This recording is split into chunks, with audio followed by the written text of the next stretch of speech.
gannaaw ba nu jógee ci former mbër yi wutal leen ay métier wutal leen attestation association FILS ci njiital Cheikh Ahmadou Bamba Mbour dañu fas yéene ànd ak yéen ba seen métier jariñ leen gannaaw formation professionnelle yi ñu amal def ci yéen xam-xam def ci yéen métier ngir gunge leen nag dañ leen a sampal arène de sécurité di agence bi nga xam ne képp ku bëgg a nekk professionnel ci wàllu sécurité boo fa jaaree da nga am attestation da nga am carte professionnelle bu dee ay activités yu lié ci gardiennage wala garde du corps rapproché wala ku leen escorter seen convoi wala seen transport njaayum matériel de sécurité nettoiement professionnel ak déménagement wala nga bëgg ñu la dresser say chien wala ay vidéo de surveillance agence arène de sécurité loolu rekk moo ko tax a sampe ngir yombalal leen jàppandi lépp lu jëm ci wàllu sécurité te ngeen ko yittewoo bu dee ci wàllu formation professionnelle nag ñoom dañ leen a sampal institut de formation au métier de l'économie muy institut bi nga xam ne ak foo mën di nekk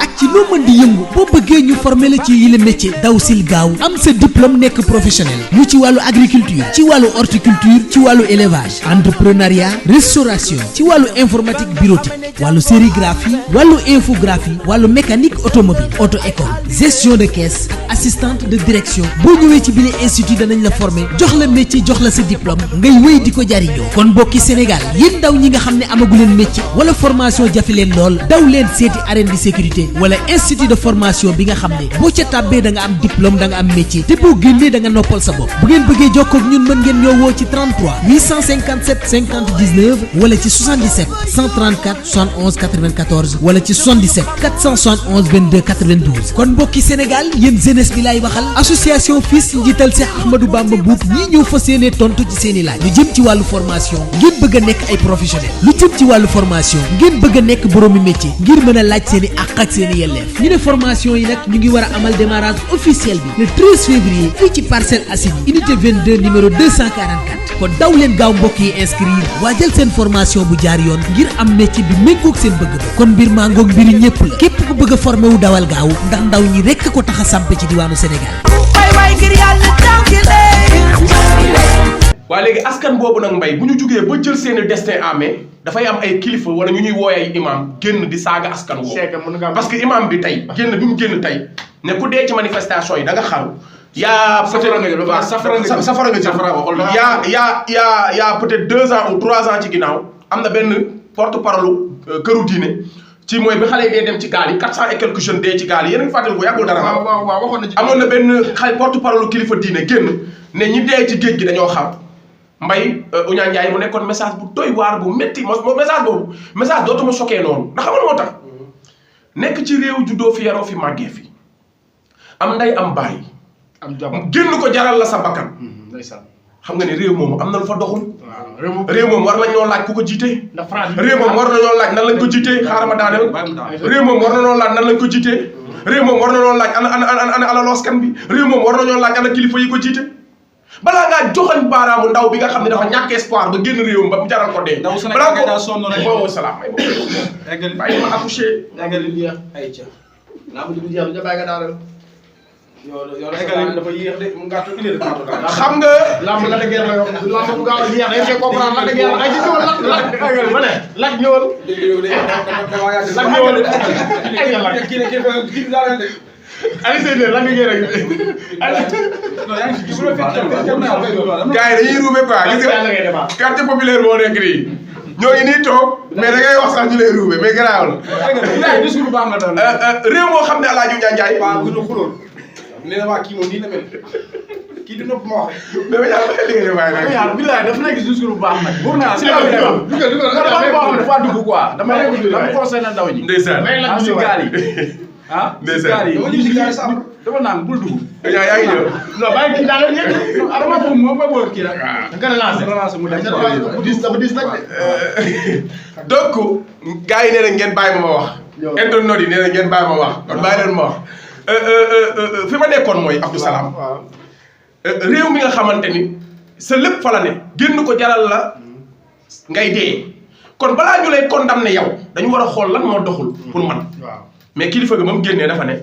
ñi dee ci géej gi ku dem ci géej gi boo dee da ngaa xaru te du dëgg te kilifa diine bu demee bay wax dafa war a indi alxuraan teg dafa war a indi xadis teg dafa war a indi njàngalem yonent bi teg indi njàngalem maamam teg ñeent yooyu mën ta ñàkk ci kilifa parce que tu es un représentant yow nekkul sa kàddu ngay waxee ndax dalay leen ni bari na fi ñu sol ay dara uñaa xaar ma wax bari na fi ñu sol ay dara bi ngay sol maa ngi nii sol naa dara kenn dàqale wu ma dara bañ bu doon dara kese mooy kilifa man maa ngi nii dara laa sol kon boo solee dara toog nekkul dara jaa tax ñu di la déglu dafa am koo représenté muy da ngaa doon kilifa bokk ci këru diine sa maam defoon fi dara ngay représenté sa maam kon sooy wax war ngaa bàyyi xel sa maam jooju fa mu tegoon tànkam nga fexe sa teg fa sa tànk sa kéem ta lay kàttan ndax sa maam amul woon maam bu mu référé woon te góorgóorlu na ba bàyyi la fi loo mën a téye man ngay waxal Serigne Touba Khadim Rasoul ban maamam nga xam ci l'islam avant moom muy ñëw Mamour Anta Sali sax li Serigne Touba am moom amu ko te pourtant mooy woy juróom mais Serigne Touba dafa ñëw xotti yoon xotti ak mbaax teg kon soo représenté kilifa da nga war di taxawaayu kilifa boobu waaye it da nga war di taxawaayu Muhammadu Rasulullah le premier personnalité nga xam ne képp kuy kilifa diine représentant am nga ci kaw suuf waaw kon sooy wax da nga war a indi alxuraan teg sooy wax da ngaa war a indi xadis teg waaye sooy wax da nga war a indi njàngalem yonent bi sallallahu alayhi wa sallam teg waaye booy wax da nga war a indi sa maam teg kon soo taxawee nga ne ndaw ñi dem ci géej gi suñu deewee dañoo xaru mais man ma jàng alxuraan rafetul may weddi asab sama sëriñ parce que damay xam ne waxul dëgg ndax man moo tax parce que yàlla nee na xaru intention la yéene la xaru mooy yow nga jug jël décision dem xaru bu fekkee ki dem ci gaal gi dee dafa xaru mais ki yëg ci avion bi màbb daanu mu dee kon dafa xaru nga xam ne lu ci kaw la ne amul laal suuf avion lu ko gën a wóor te am yaakaar ci kii dawal donc pilote bi am yaakaar donc moo tax mu yëg ci tax ñu ne ko attaché ceinture mu attaché ba dëgër moom laa wax ci yoon laay ñëw Abdou Ndiaye maanaam ki dem ci gaal yi dee yaakaar moo ko yóbbu mooy yaakaar ni dina egg kon kooku mënut a xaru ndax bi muy dem xaru tax koo jóg koo xam ne dafa dem di wuti teraanga mu dee nga ni ko da ngaa xaru gis yaayam sonn rek bokkul dégg nga fu may waxee kër koo xam ne dafa jug di wuti teraanga gars yi bu fekkee yéen may dégg papoté leen live bi ngeen gën a partagé parce que li ñuy wax dafa am solo parce que ñun dinañ waxtaan ci rey ak ci teggin te duñ saaga kenn mais dinañ wax dëgg bi ndaw bi jóg dafa am ci ginnaaw das discours imam bi laay bëgg a wax ni du lu fi bees fan yee ci ginnaaw ñun ndaw ñi dañoo doon ay orphelin suñu biir dëkk ñun ndaw ñi dañoo doon ay doxandéem suñu biirum réew parce que y a 2 ans 3 ans ci ginnaaw 400 et quelques jeunes Sénégal dee nañ ci géej gii kilifa diine taxaw ne ndaw ñooñu dañoo xaru te ñu ngi leen di dëj bu bees imaginer nga ñàkk sa doom ba pare ñu wëlbatiku ne la waat sa doom daa xaru kon te ki xaru safara la jëm xas la xoolal ndey ju am naqar toog dégg kilifa toog ne ndaw boobu dee tey ngay ndeyam safara la jëm ñaari naqar nga am sa doom dee na gisatoo ko waaye ñu ne la safara nga jëm bandi bi sax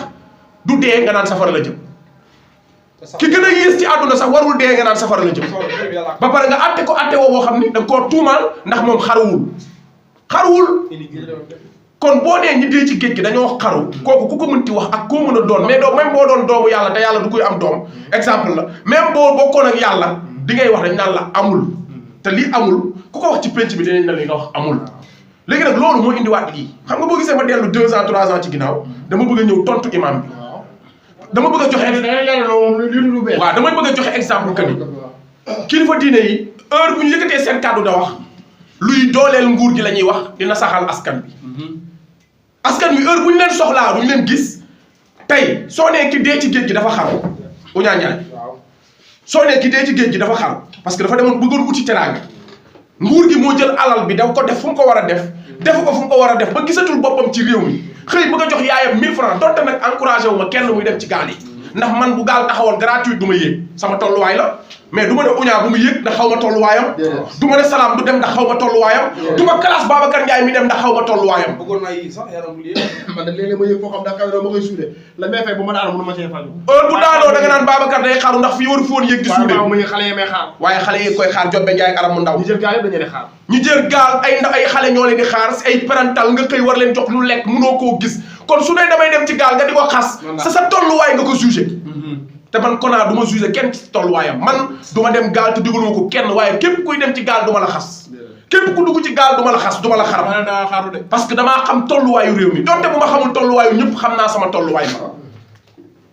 àll wu ne la fay ñëw la fa ñàkk mais yow tey boo nee xale bi dem ci gaal gi ndax ñàkk espoir balaa ngay xas xale bi mais joxoñal baraam nguur